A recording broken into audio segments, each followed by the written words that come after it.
All right, I think we should just begin so that we can give us all the time we need to engage with each other while closed. All right, excellent. And it kind of looks like, you know, early results are a lot of people are, you know, they're really just trying to make do. That not many at all are old pros. Yeah, very interesting. Joan, do you mind switching to our next slide with just our little friendly reminders? Yes. And then, welcome. First of all, I just want to welcome everyone. This is Joan Thomas. Yes, I'm the please. community liaison to the education community, and on behalf of Kristie Weber, our community chair, and our guest panelists, Carissa Dougherty and Mitchell Dickerman, we wanted to thank you for sticking with part 3 of the ongoing saga of engaging while closed. Thank you. Technology techniques. At the end, we will be over-promising that you will be tech wizards and that you will in turn do your own webinars and teach. I think I may be over-promising on that one, but I'm going to turn it over to Kristie just for some housekeeping. Excellent. Thank you, Joan. And thanks too to the association for helping our community make all these things happen so that we can share with each other at this time, because I think that is one of kind of the most important things, is to come together and help each other out. So nice to that we're able to kind of keep these things going quickly. So just a couple of reminders: if you can self-mute until you are ready to talk, that helps with all of kinds of background noise and such. You can raise your hand. I can see we have Nancy is raising her hand right now, so that is great. She is already on the ball with that. And then we know, you want to say something. Please introduce yourself, the garden you work at, the first time you speak. You can turn off and on your video selectively. I think this platform allows a lot of video contact, but just monitor that on your own. Please don't be shy. Please jump in. I know that a little bit these can feel a little artificial and you don't want to talk over someone else, but when you raise your hand, that helps a lot to space out conversations. We'll try to get as many people sharing as we can. The chat box is a good place to list if you have a link or an idea that you want to capture there. And the Q&A box also can be used, and we will try to keep all of that monitored. A colleague of mine, Caroline Spittle, is taking notes for us, so you'll see some resources in the library in the COVID-19 section as well. So just a quick next slide, Joan. Or can I? Okay, perfect. Just again, another shout out to our presenters today. Carissa Dougherty with the Morton Arboretum, Mitchell Dickerman with Arnold Arboretum. They are both involved with the TIPS community and really just jumped right in when I reached out to say, would you help us with this? Because, we need people who are more expert in this field with technology to advise this webinar. And they were most kind, because I know everybody's plate is more than full at this point with different responsibilities. And Corrine Davidson Taylor with Royal Botanical Gardens, she should be jumping on soon. I know she had another program that she was delivering that was right up against this one, and she is doing a lot with technology at Royal Botanical Gardens in their education department, and has been a co-leader in developing all these webinars as well. So I think, Carissa, I will turn it over to you. You had some pointers you wanted to share. Yeah, great. Thanks for introducing me, Kristie, and thanks again, Joan, for helping us host this today. So I have a little of a strange role to technology in my own organization. I'm a head of knowledge management. So What that means is that I translate things. I connect people who are doing technology stuff to people who aren't as familiar with that world. So I'm not an IT person, so I have a little bit different role than Mitch does. But that also puts me in an interesting place in terms of helping, consult and advise on how people use technology. So that's been a lot of what I've been doing for the last few weeks, and it's what I've been doing for the last few years. And it's interesting. One thing I think you'll notice, what I'm going to go do, and I'm going to talk a little bit about some of the things that I've learned, and in the last few weeks, and again over the last few years, to kind of help launch this conversation and hopefully help you all kind of understand how to use technology in your own programs. You'll notice a lot of it has less to do with technology and more to do with people and processes, because that's the other part of knowledge management. It's technology, people, and processes. And a lot of, in a way, technology is the easy bit. It's the people that are the tricky part, right? All the messy realities of being a human. So with that, yeah, if you wouldn't mind, well, first I'm gonna launch this poll, because we had, as we were meeting, we had some, we wanted to kind of find out more about what you all were doing, and kind of what some of the technologies you might be interested in or kind of are employing right now. And that has a lot to do with kind of my first kind of helpful hint. Joan, if you wouldn't mind moving to the first slide. Sure. Terrific, thank you. Yeah, okay, so different technologies are good at different things. So I'm looking at the poll, and yeah, like people are using different technologies. There's some people using Facebook Live and Zoom and other things. And I, maybe don't have this. Maybe I shouldn't have to say this, but technology is not a one-size-fits-all kind of situation. So what might work for my garden is not going to be the same thing that works for your garden. It really depends. Just like you're planning a program, an on-site, in-person program, you're going to want to take into consideration all of the things that you're trying to hoping to get out of that program.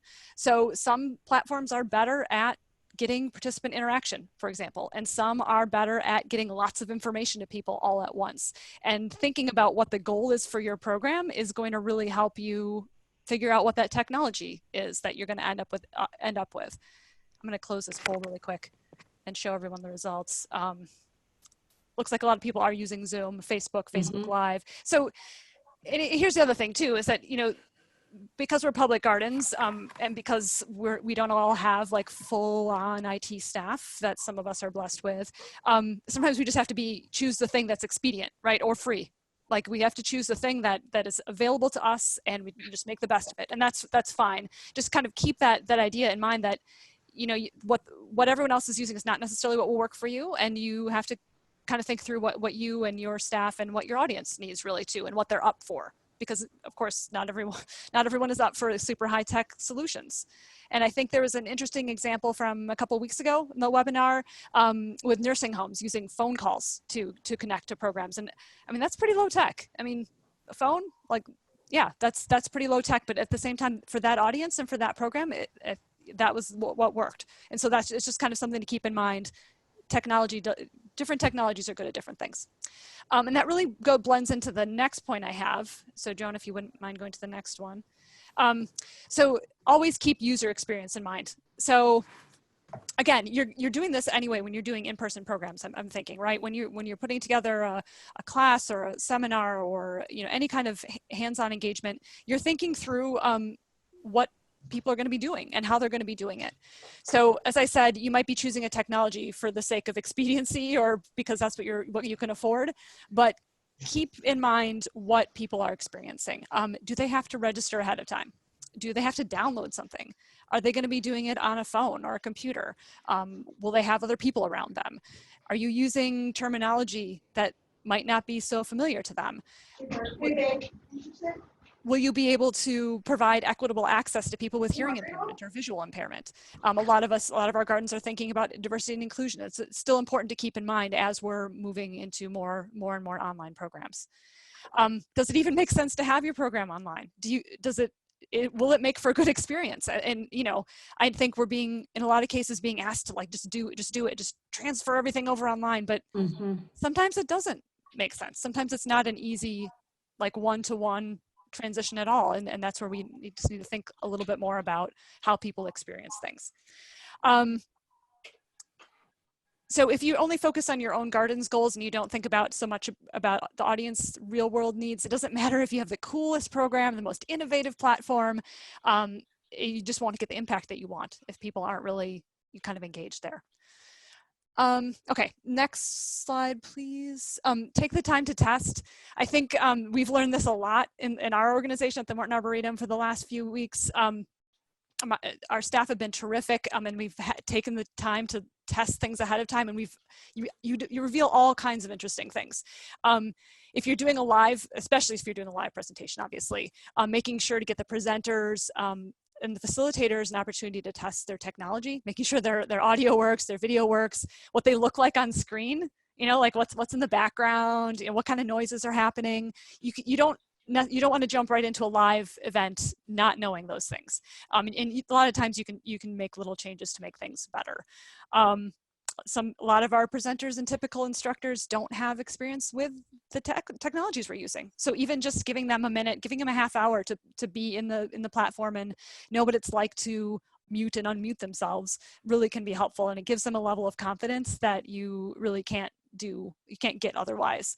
So that's just something that we've learned a lot. I think, you know, we took one of our yoga programs online, for example, and by the way, when you're doing yoga poses, you can't be messing with your computer. So lesson learned, you know, we did the testing ahead of time. So now we had to have someone else, a couple other people there to help facilitate the Q&A and that kind of thing. So it's just things that you learn over time, and it never hurts to spend that extra time to test things out. And then next slide, please. So balance spaghetti flinging with navel gazing. So here's what I mean. You don't want to create programs that, you know, just willy-nilly, like, okay, we're going to do this, we're going to do that, we're going to do that, without thinking about your strategy. But you also don't want to have endless discussions kind of about the theories of online engagement, because in the former, you're not necessarily going to learn what's working, and you're just going to end up really wearing yourself out and just getting, you know, kind of overloaded. With the latter, you're not going to have a chance to really engage with your communities and really provide to them what you want to provide for them at this really critical time. So finding a balance between those things at your organizations is really important, and thinking through things deliberately, and understanding what evidence you might need to say, oh, this was successful, we should try something like this again, or this was successful, in knowing now that we shouldn't do that again, right? Every time you try something new, it's an opportunity to learn. And, you know, ideally, if you're thinking through it just a few steps ahead, you're learning more time after time. And I actually had a poll around this because I thought this was something, I know even in the larger museum community, this is also a big topic. You know, there's some museums who are just like trying all kinds of stuff, and some of them are great, having some really innovative solutions, and others, you know, that's kind of been crickets. And so and then there's a whole discussion about which is better. And I think again, balancing and finding the right balance for your organization and where you are and where your capabilities are and where your skills are is really important. So I see people filling in the polls. Thank you. Yeah, this is super interesting. And I myself have to read my lips. So Carissa, what I learned in the Q&A, see, this is new to me. People who have gotten into this webinar via the web, okay, they can't see the polls. Interesting. I did not realize that. Really? Yeah. Okay. So someone was saying, can we put it in the Q&A or in the chat, which, you know, to do that quickly? I don't know, but do you mind reading through at least what the poll questions are, just so people can hear it, even if they can't respond? I can, yeah. I'm actually going to end the poll now, and I'll share the results. So I'm curious. I'm not often in the browser version of Zoom. So there's a browser version and there's an app version, and I think what you're talking about is the browser version. Yep. Sometimes in the browser version, there's some things hidden along the bottom. And I wonder, because I'm not in that version very often, I wonder if one of the things that you can reveal is like a separate, like just like you can reveal the chat box, which is a kind of a separate sidebar. I wonder if there's something, I can't do this live because I don't have it open, but I wonder if there's something hidden there. I don't know, something to poke at. And yet there was somebody else who also commented that they are on the web and they can see it. I've experienced this. I've experienced exactly the same thing. Okay. When I've done a poll, some of the participants can see it, some of them can't. But what's interesting also is that someone, when they've done a poll, they've tried to submit it. It said they couldn't submit it. But when I looked at the results, they had submitted it. Oh, funny. Yeah. Well, and that actually, yeah, thank you, Joan. That's exactly where I was headed next. Is that this whole thing is a learning experience for everyone, right? We're creating learning experiences and programs for folks. It's also a learning experience for ourselves. And we have to remember that you're going to have technical difficulties. I'm not going to lie. Your users are going to have technical difficulties. It's going to happen. That doesn't mean it's a catastrophic failure, though. It means that you're learning and that your audience members are learning. We're all learning to adapt to this new normal.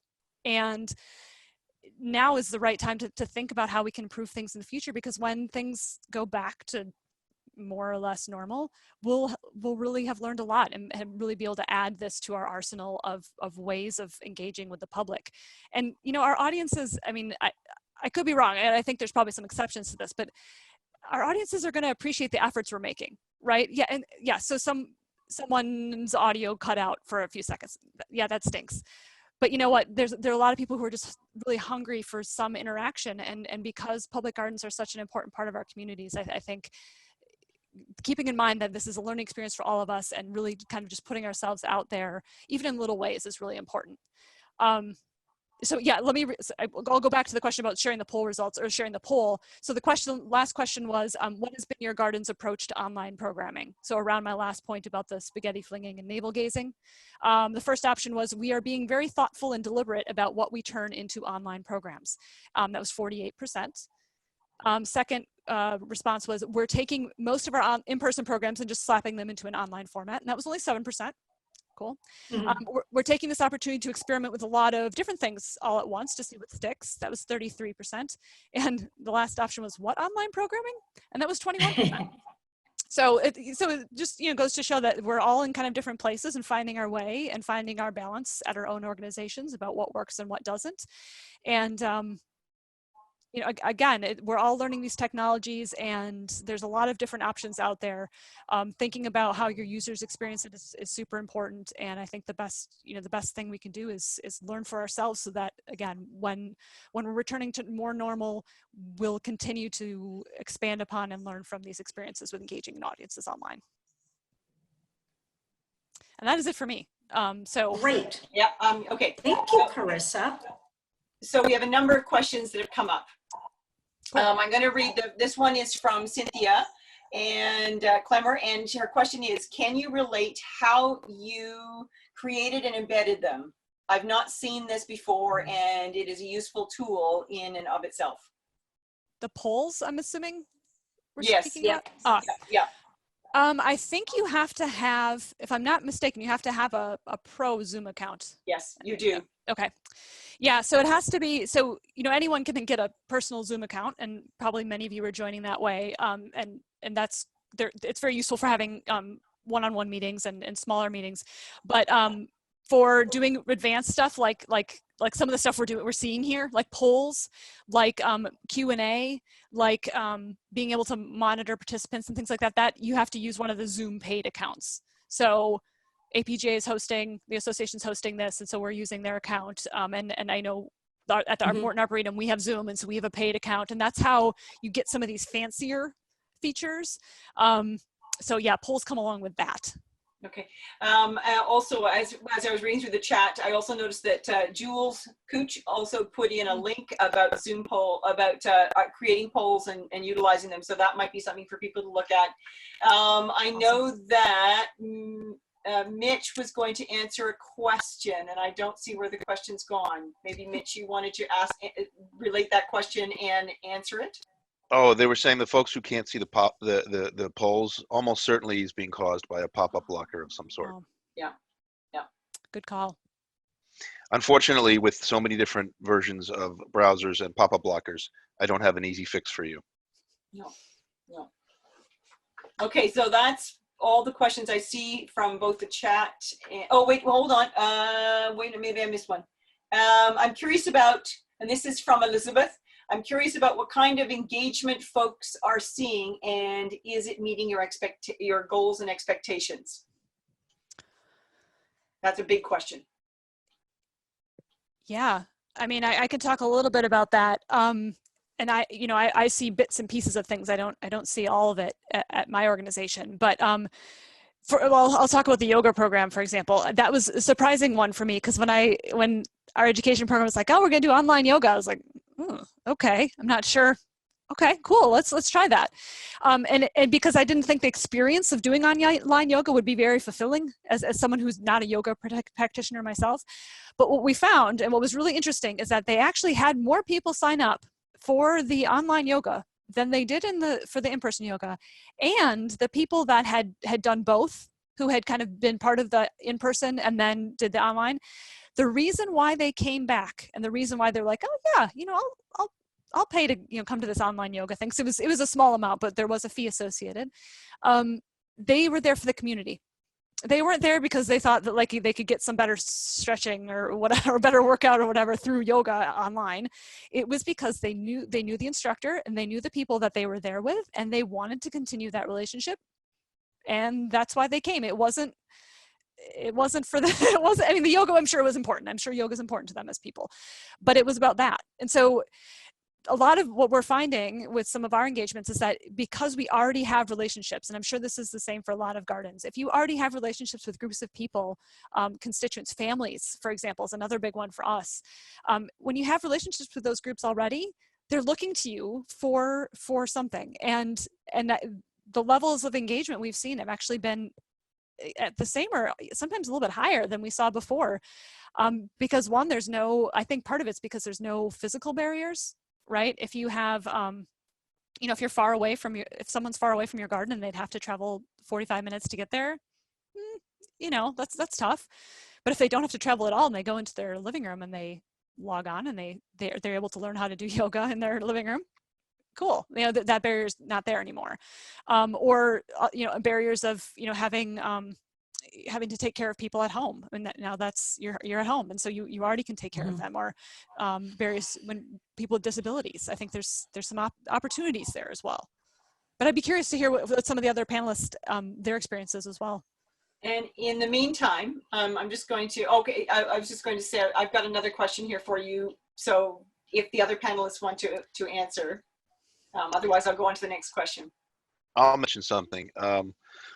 Our public programs groups are really being very thoughtful about what they're putting up online. But one of the audience members said they're getting a lot of interaction on Instagram, and we're seeing that as well. Our director set up an Instagram account for the first time last week, and he's got 350 followers already.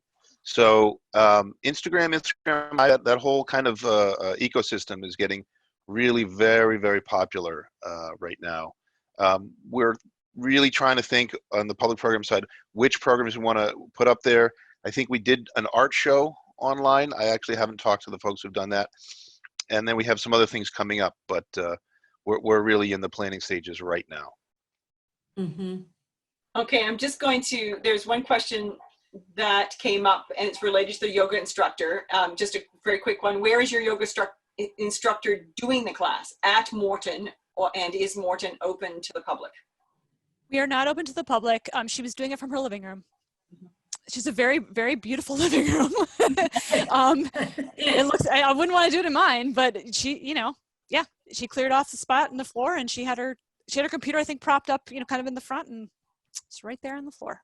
Okay, so here's another question. Online audiences don't have the same geographical tie as in-person garden experiences. Does anyone have thoughts or advice on the benefit of offering your own programming versus collaborating across multiple gardens or institutions? For instance, do we all offer our own yoga in nature videos? Or another example, do we all have separate special presentations by Doug Tallamy? Yeah, that's a great question. And I think we've all been, from my perspective, I think we've been so much scrambling to just kind of get our own ducks in a row and have not had a chance to really explore some of that. I think it's super interesting though.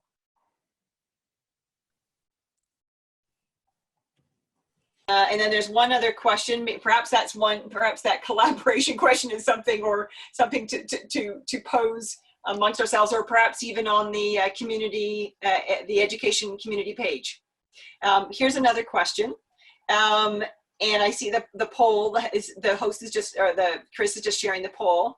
Here's another question. What considerations do we need to take in transferring a program from in-person to online? Yeah, we've been thinking a lot about that. So one is kind of the level of interactivity that you would have had maybe, and that you ideally would like to have in this new experience, because again, like synchronous versus asynchronous. So synchronous being like all happening at once, like right now, like we're all here together. It's synchronous versus asynchronous, which is recording something and then playing it back later.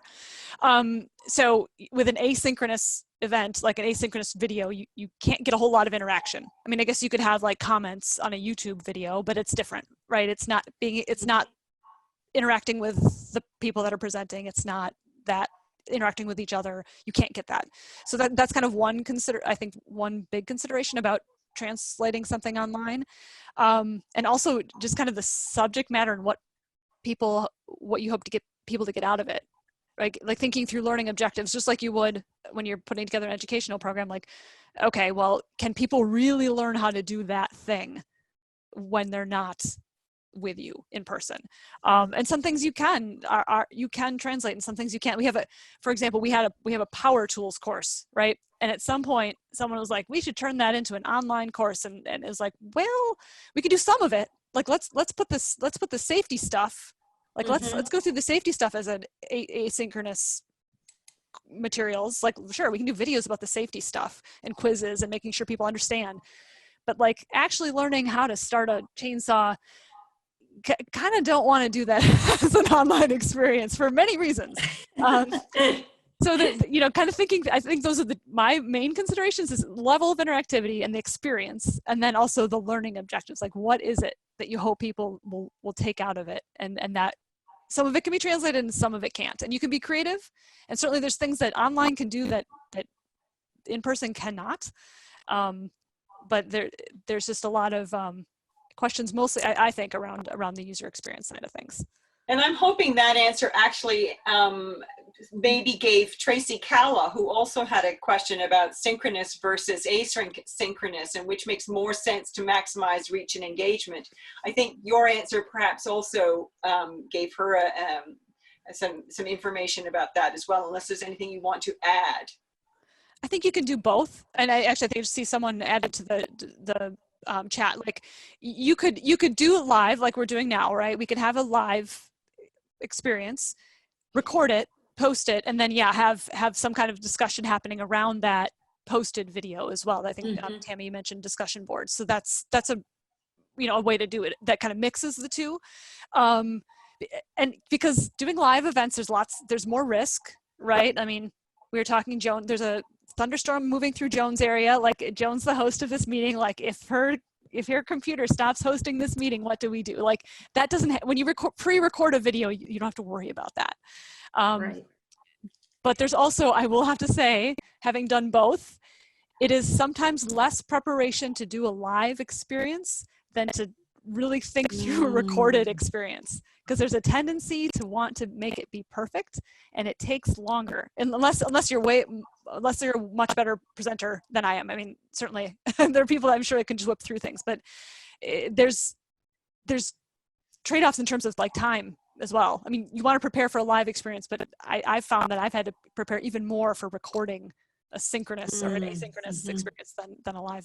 Carissa, one thing that I'm going to pop in there with regards to reacting to an asynchronous event is that a lot of places and schools especially are using software called Flipgrid, and it allows you to react to a particular thing that you've seen. And that can be also, I mean, although it's used predominantly with schools, it's something that we're investigating to use after, related to our programs, but also it's something that, why couldn't it be something that adults use as well after participating in a program?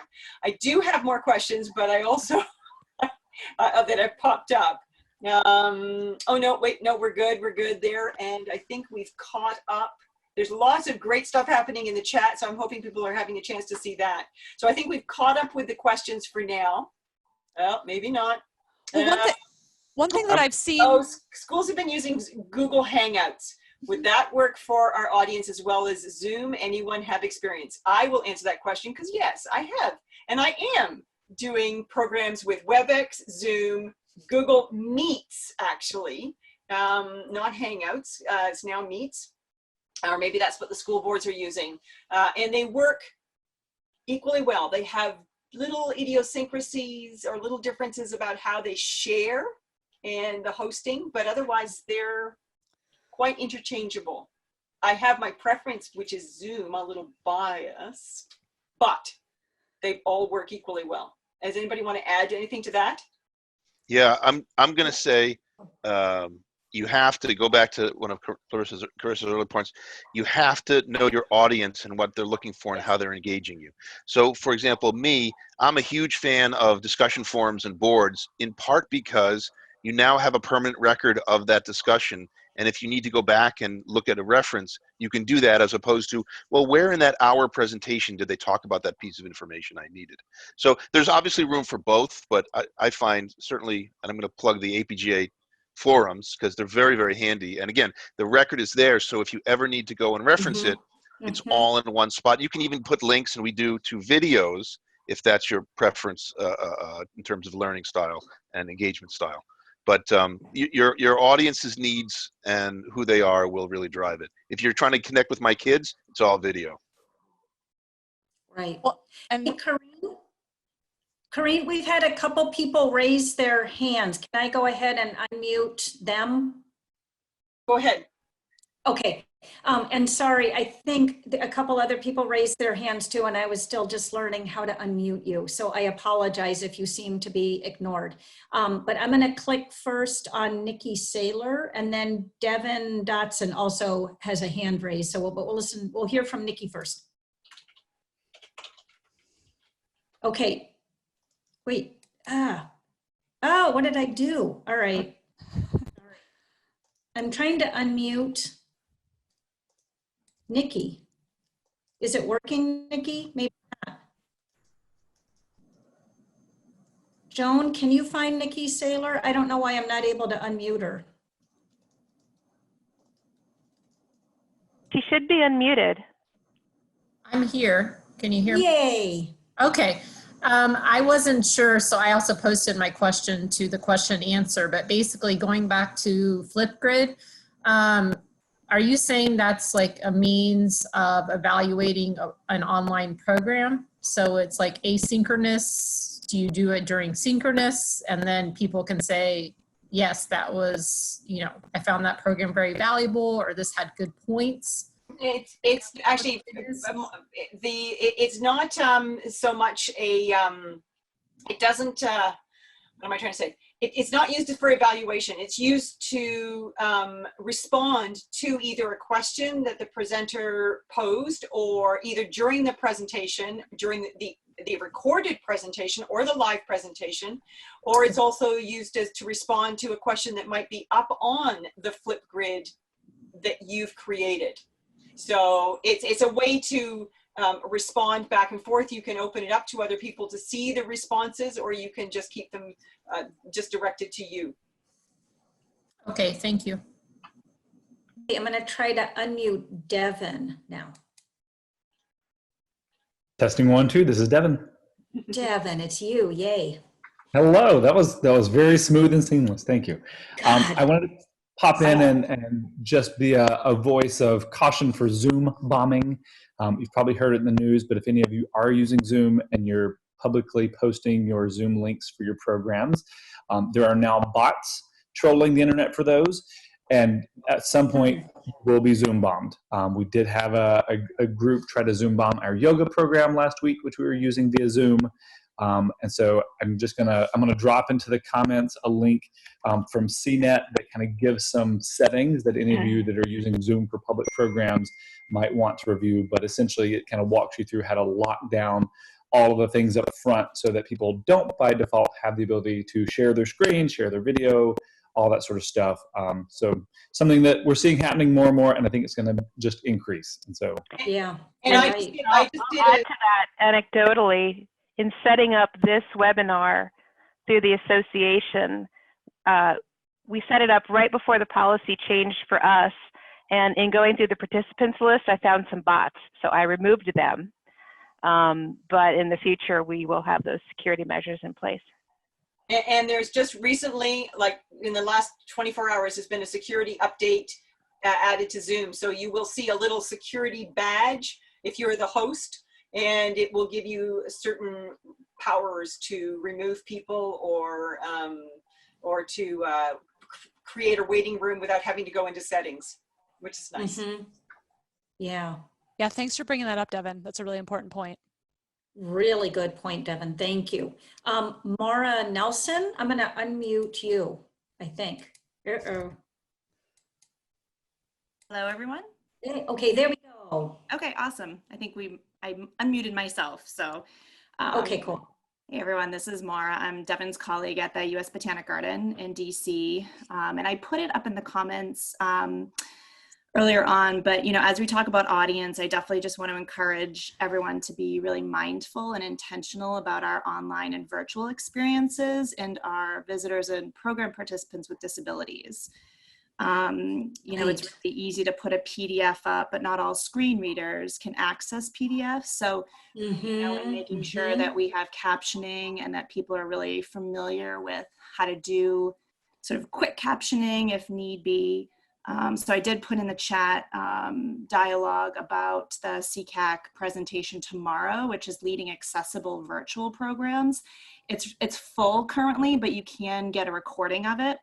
So I put Christina Gunther's email up there. So if you wanted to send her an email, she should be able to get you the recording from that presentation. But if you don't know of CCAC, it's one of the larger accessibility consortiums in the country. They really do amazing work. So everyone in our access community, we're really excited that they're sort of jumped on this. So there should be some really great information there. So again, just being mindful and intentional and thinking about, that end user and how they're accessing technology. It might not be the same as you or I. So really think through what that means and what that looks like as we create content. Yeah, really good point, Mara. That had come up, gosh, I think in one of our earlier webinars too, where people were just, concerned and, how do you do closed captioning and such. So it sounds like that CCAP, webinar recording is going to be a really good resource for people too, again, just to learn more, to be as inclusive as possible. And I know, there's the whole thing too of just availability of technology. Not everybody is tapped into the internet, or like, we were talking, just the use of a telephone, can sometimes be used. But again, just that challenge too, it's easy to assume that, people will, and even if you live in an area, you might live in an area that's more remote and not have maybe the same internet access that those living closer to urban areas, we kind of take for granted. And I don't know enough about how that works, but again, it's just that whole thing of accessibility on a number of levels that, is a challenge at this time. And I was just going to mention, going back to a question earlier about kind of the differences between Zoom and Hangouts and some other things, I think accessibility plays into that a little bit. We've been experimenting with Hangouts Meet to some extent as well. They have there's an interesting feature there where you can have, I forget what, I think it's like closed captioning, and it does it automatically. And it's kind of crazy how well it works actually. But the bad thing is that when you then go to download the recording or the capture of that meeting, it doesn't actually bring the transcript along, which is weird.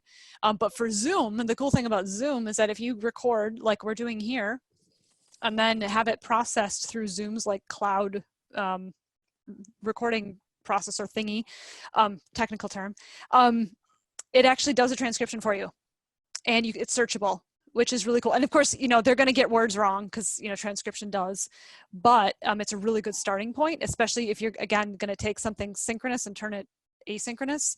It's a nice option because we do have to remember accessibility in terms of visual and hearing impairment. It's really important to keep in mind.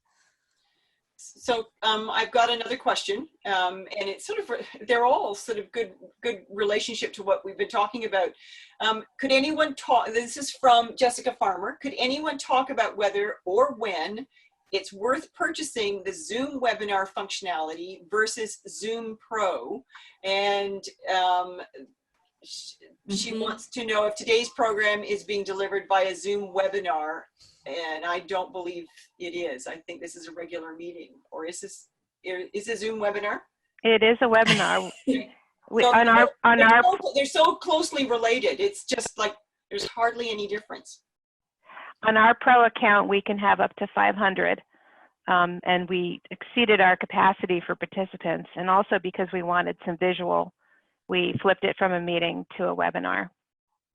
One of the things, anecdotally, if you've all gotten your email in the last 24 hours, you've noticed that we have switched to a virtual annual conference this year, and we'll be exploring a lot more functionality with Zoom rooms where we have concurrent sessions or breakouts, and really exploring the full capacity of Zoom as we put together our virtual conference. So look forward to that. And we're using, at the Morton Arboretum, we're just using the Pro accounts. And we're talking about the webinar account, but for right now, because there's an issue, I think mostly it's about, as Joan said, capacity, like how many people you can host and deal with. But also, I believe the webinar version allows you to do e-commerce. So if you're charging for Zoom webinars or whatever, you can do it through the platform when you have the webinar version. I don't think you can do it through the platform when you just have a regular Zoom account. You could make it go through your registration system, you know, like you would with an education program, but it's not integrated. But if you want to run like independently registered things and not have to deal with your own system's registration quirks or whatever, I think that's another thing that the webinar version gives you that the Pro account would not. We have another question, and it relates to the captions. This is from Helena Sizemore, and it might be a question that Mara actually has to answer. I don't know. Is there a way to provide captions in other languages, or will it just translate into the language that it hears?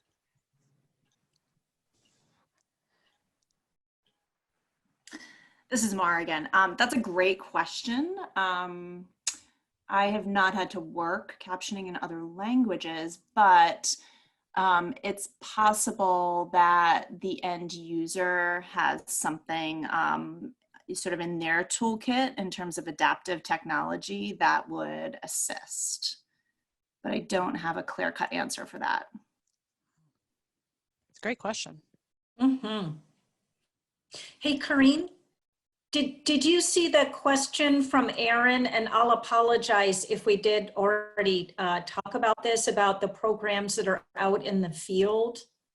Oh, nature walks, that kind of thing. That was up there. No, I didn't. Oh, there it is. Okay. Yes, from Aaron Smalden. Yep. Yeah. Many of our programs are out in the field, like nature walks. How can you do this? How can you do that live and make it interactive?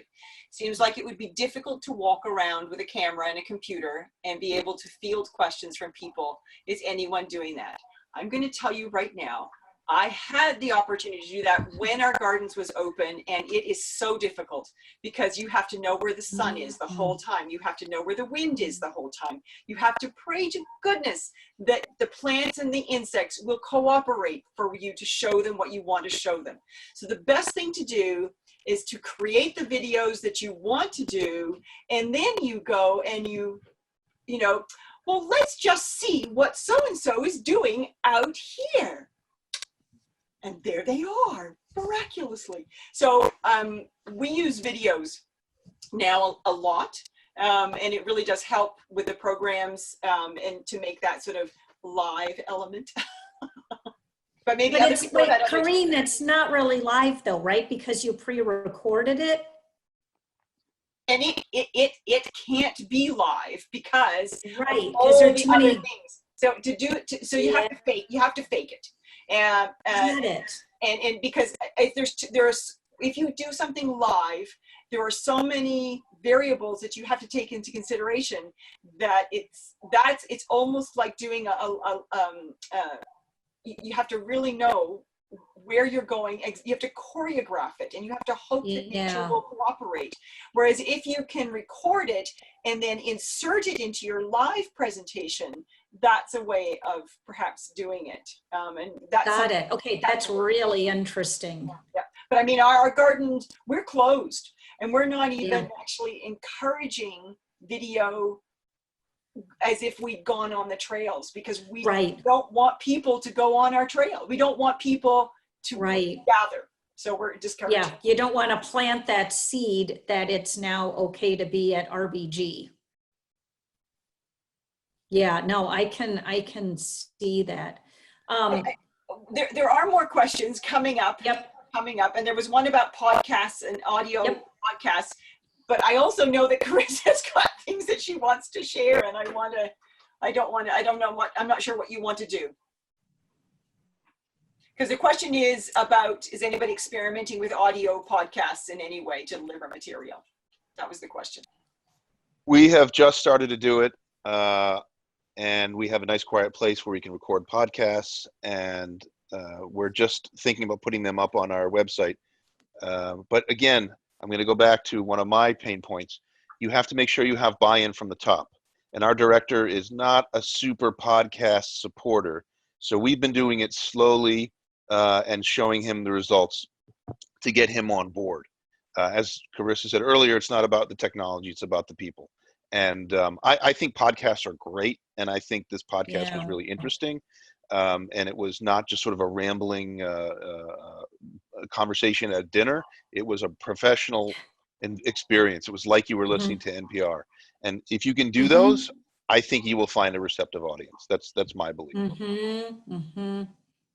And we already had a podcast in place for, we started it 2 years ago. We're on our 3rd season this year. So it's not a new thing for us, but I would echo what Mitch just said. We partnered with a local community college who gave us space in their recording studio because we don't have a recording studio, and we don't have the audio editing capabilities. So they actually, the hosts went there to their recording studio, did the work. And then I think it was students, like practicum students, that would help them actually do the audio editing, because that's not something that we do a lot of. And then they did a lot of thinking about, well, they had already done the thinking about audience and like where they would share these and who was for, and this particular ones for middle and high school students. And then there's a lot of detail around like where podcasts can be shared and hosted, Libsyn and all the iTunes store, there's all kinds of complicated things that I don't know much about, but that I know that they spent a lot of time thinking about. So yeah, again, it goes back to kind of what you're hoping to accomplish with it, right? So who are you trying to engage, and what are you trying to teach them? And is podcast the right thing? It might be. It very well might be. But there's a kind of high overhead for that one if you want to do it well, I think. Right. Karissa, are you guys noticing an uptick in like podcast subscribers and listeners just in recent weeks? I haven't looked. It's a really interesting question. I've not looked. Yeah. Great question though. I'm finding that, like I'm walking more now because the gym is closed, so you can't do any classes or anything, like is more my routine.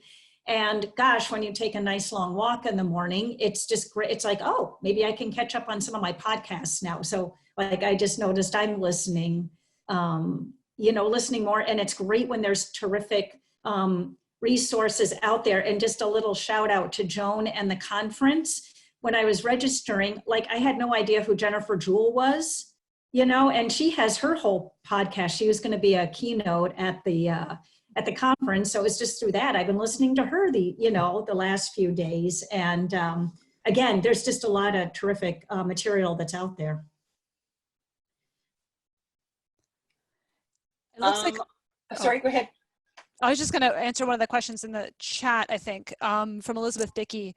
About holding fee-based webinars and how to keep them exclusive. Is there one platform or better? So well, definitely the Zoom webinar platform is the best for that, right? Because it's all integrated. What we've been doing is we kind of leave a little bit up to chance. So we use our regular registration system that we use for registering people for in-person courses or any of the courses really. And then once that goes through, it's automated and it sends back a message with the Zoom link and that password. Right now we're all doing passwords for things. Now in theory, don't tell anyone, someone could share that with someone else, I guess, right? If they were dishonest and they wanted to give it to 5 of their best friends, they could. But we're relying on people's honesty, and then also because we don't to manually manage all of those registrations would just be such a headache that we're saying, you know what, that's okay. Like we're gonna take that at face value, pass it along to the next system, and just call it a day. But I'm sure that there are people that have better ways of doing that. That's just the way we've done, just for expediency's sake.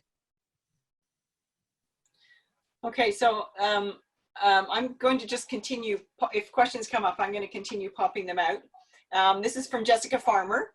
Any recommended technology for making a slideshow with overlaid text and possibly music or a voiceover? Isn't that just PowerPoint? I know that's so. I mean, and maybe Jessica would like to pop in and expand on that. Jessica Farmer. Because Joan, people can unmute themselves, or do we have to do that? She's muted too. Muted. I will say I'm not a PowerPoint expert, but I've seen incredible presentations done straight in PowerPoint with full, multimedia effects going. If you can't do it natively in PowerPoint, there's almost certainly an add-on that you can either for free or you can buy that will give you some great capabilities. Again, as long as that's within your technology realm and you have the time to do it, because these things can be a serious time sink and a rabbit hole. Mm-hmm. Yeah, and we use something called Camtasia, mostly for it's actually more for behind the scenes, like staff side stuff, but it's really good at screen capture and voiceover, and it's really straightforward. It's like draw a box around what you want people to see. Now click the record yourself button, and it keeps the audio layer and the visual layer separate so that you don't have to get the one perfect and then have to go, and then make sure that you record all 60 minutes of your thing exactly right. You can do it in chunks, and it's really simple audio and video editing. That's one that I like. I think there is a cost. It's not exorbitantly expensive, but it's pretty user friendly. So it's called Camtasia. Mm-hmm. Good tip. Jessica, did you want to add Jessica Farmer, did you want to add any more to that? I think maybe if you raise your hand, then I can unmute you. Oh, I'm here, Cindy. Hi. Yay. But I've had to take a phone call, so I'm going to have to follow up later. Thank you so much. Okay, sure thing. Okay. Back to you, Corrine. I think I've caught up. Oh, wait, hold on. Okay. I hadn't heard it covered. Okay, now this is from Misha McRae. I hadn't heard it covered. Does closed captioning does closed captioning needed on, or is closed captioning needed on YouTube uploads? I'll tell you, as a university garden, you absolutely have. I can't post anything on YouTube unless I have closed captioning. That's a requirement for my university. I think certainly as a respect thing, you should do it. I can't remember. Doesn't YouTube have automatic closed caption, which is okay? So this is Mara. Sorry, I didn't raise my hand. Good. No. I'm glad you're jumping in. Sure. Yeah. So closed captioning should always be available for any recording. YouTube, Devin and I worked on an interview about a year ago, but YouTube does have a closed captioning feature that you can go back then in and edit. So when we were doing our videos, we let YouTube do its thing and capture it as best it could, and then we had to go back in and edit. So there is that's probably the easiest way to do captioning if you're just getting started in it. But yes, any sort of video should have captioning made available. And YouTube's is okay. Like someone put in the chat, 75% good. Yeah, it's okay. It's Absolutely. Okay. You know, we had, I would say, just minor editing to do when we had to fix the captioning. Okay, I had, somebody else has also said the YouTube's auto-generated ones are about 75% good. That was a comment from somebody. It's from Devin. Yes. Yeah, if you have scientific names, you're out of luck. Yes, I bet. Oh, right. Okay, so here's another question. An alternative to podcasts might be Facebook or Instagram live Q&As. Has anyone explored these avenues for garden-related? Whoops, I've lost it. For garden-related Oh, I've lost it. I had to move. For garden-related topics, I imagine many of our gardens have decent followings on social media. Right. Thank you. Sure. Yeah, we've done Facebook Live with good results. And I think I commented as well, like, absolutely. I mean, I think probably more of our, if I had to guess, probably more of our gardens, visitors audience, native audience has social media accounts than has podcast subscriptions, if I had to guess. And that's let's use the things that they already have on their phone. If they already have that and they don't have to take an extra step to go find it and search it and download it and whatever else, yeah, let's go Facebook. I mean, if that's what you have at your disposal, it's probably a good bet. And here's a question. You mentioned phone. Here's a question for someone from Pam Thompson. And she asks, are people recording from phone for video? And there you go. And I know our staff are doing that when we're putting together some of our little videos that we've got online as one of our resources. They're going on the phone, and they're just fine. We do some editing, before they go online, but yeah, they're doing that is just fine. I would say you're better to do phone stuff if you have it on one of those selfie tripods for stabilization. Yeah. Otherwise, you're going to get a very herky-jerky experience.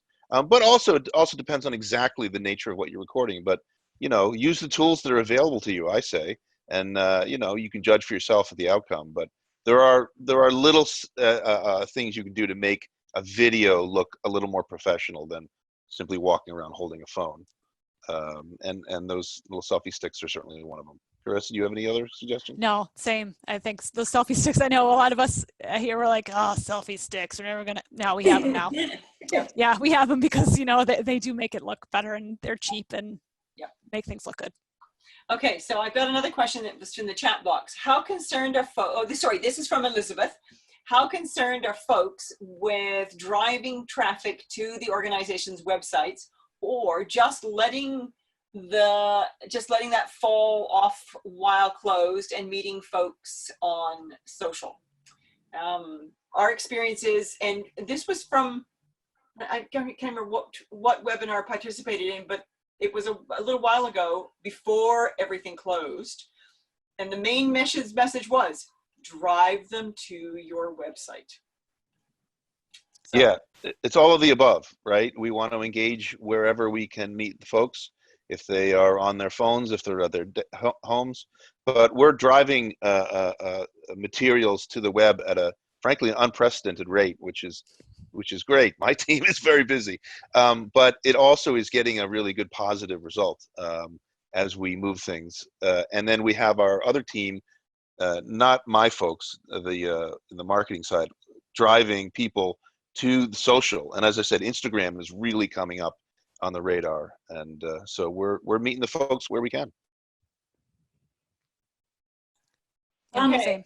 And I just got a comment. I saw a comment that we are at our 60-minute mark. I know yes. that there are still some questions that people I'm sure would like to answer, but I'm going to turn things over to our other panelists to close things off. Excellent. Well, thank you, Corrine, for keeping us going with the questions and all. Huge thanks to Carissa and Mitch. Oh my gosh, you added so much to this. So I learned a lot of new things, and I think, and just the sharing that people were able to do, again, just really helps us all out. So thank you for taking all the time that you did to make this happen today and to collaborate between communities.